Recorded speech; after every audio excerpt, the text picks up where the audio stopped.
so that the points A -3 2, B -5 C 2 -3 and D 4 4 are the vertices of rhombus. Find the area of this rhombus. तो ठीक है, पहले हम लोग क्या करेंगे, लेंथ निकाल लेंगे, A B, B C, C D और ए डी निकाल लेंगे। ठीक है, तो ए बी पहले लेंथ निकालते हैं, तो डिस्टेंस फार्मूला से ए बी -3 -5, इसका मतलब है कि -3 + 5 का होल स्क्वायर। ठीक है, प्लस y कोऑर्डिनेट का डिफरेंस का होल स्क्वायर 2 -5, इसका मतलब 2 + 5, 2 + 5 का होल स्क्वायर। ठीक है, आगे बढ़ेंगे तो 5 में से 3 चला जाएगा तो 2 का स्क्वायर 4 और 5 2 7 7 का स्क्वायर 49। ठीक है, तो ये आ रहा है आपका 53 आ रहा है। ठीक है, स्क्वायर रूट ऑफ 53, सॉरी। फिर उसके बाद BC निकालेंगे, BC डिस्टेंस फार्मूला से वही x कोऑर्डिनेट का डिफरेंस का होल स्क्वायर -5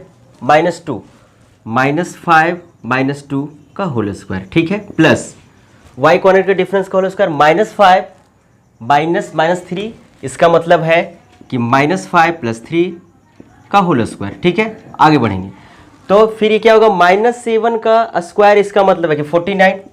ठीक है, प्लस ये होगा -2 का होल स्क्वायर, तो इसका मतलब है कि ये हो जाएगा 4, तो इसे हम लोग लिख सकते हैं कि स्क्वायर रूट ऑफ 53। ठीक है, ये यूनिट में रहेगा सारा कुछ।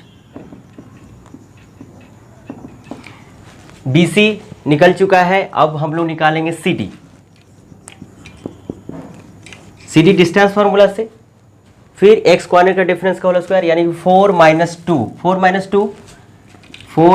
2 का whole square plus y coordinate का डिफरेंस का स्क्वायर, तो 4 -3 यानी कि 4 + 3 का होल स्क्वायर। ठीक है, तो 4 - 2 यानी 2 का स्क्वायर, 4 + 3 का स्क्वायर यानी कि 7 का स्क्वायर 49, तो फिर से हो जाएगा स्क्वायर रूट ऑफ 53 यूनिट। ठीक है, फिर हम लोग निकालेंगे AD निकालेंगे, तो AD में फिर से डिस्टेंस फार्मूला अप्लाई करेंगे AD निकालने के लिए, तो 4 -3, इसका मतलब है कि 4 + 3 का whole square plus y coordinate का डिफरेंस का होल स्क्वायर यानी 4 - 2 का होल स्क्वायर, 4 - 2 का होल स्क्वायर। ठीक है, इज इक्वल टू, तो फिर वही चीज़ हो गया 4 + 3 का स्क्वायर यानी कि 7 का स्क्वायर 49 और प्लस 4 - 2 यानी 2 का स्क्वायर कितना होगा 4 यानी कि स्क्वायर रूट ऑफ 53 यूनिट। तो यहाँ पर हम लोग देख रहे हैं कि AB = BC = CD = AD, यानी कि चारों जो क्या है लेंथ में इक्वल है। ये भी सब कितने की इक्वल है, square root of 53, square root of 53, square root of 53 और ये भी स्क्वायर रूट ऑफ 53। ठीक है, तो यहाँ पर से कह सकते हैं कि since AB = BC = CD = AD और स्क्वायर रूट ऑफ 53 यूनिट। ठीक है, अब हम लोग डायगोनल फाइंड आउट करेंगे, तो डायगोनल पहले AC निकालेंगे, डायगोनल AC, तो AC जो निकलेगा लेंथ वो भी डिस्टेंस फार्मूला से निकाला जाएगा। तो यहाँ पे 2 -3, इसका मतलब है कि 2 + 3 का whole square plus y coordinate का डिफरेंस का होल स्क्वायर, तो -3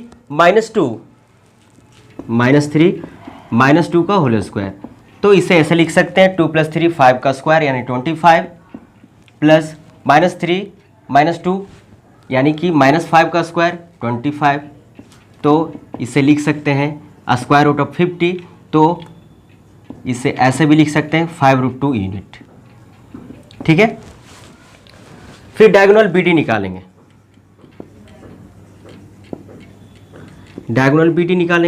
तो डायगोनल BD फिर से डिस्टेंस फार्मूला अप्लाई करेंगे, तो डायगोनल BD में हम लोग देखेंगे कि 4 -5 यानी कि 4 + 5 का होल स्क्वायर प्लस उसी तरीके से y कोऑर्डिनेट का डिफरेंस का होल स्क्वायर यानी 4 -5, इसका मतलब है कि 4 + 5 का होल स्क्वायर, तो 4 + 5 9 का स्क्वायर 81 प्लस 4 + 5 9, 9 का स्क्वायर 81 होगा, तो ये हो जाएगा 162। इसका मतलब है कि ये आ जाएगा 9√2 यूनिट। तो यहाँ पर हम लोग देखें कि इसमें all sides are equal but diagonals are not equal, तो हम लोग कह सकते हैं कि ये जो गिवन पॉइंट्स है वो किसका वर्टिसेस है, रोम्बस का वर्टिसेस है। हम लोग कहेंगे यहाँ पर कि since all sides are equal but diagonals are not equal, so given points are the vertices of rhombus।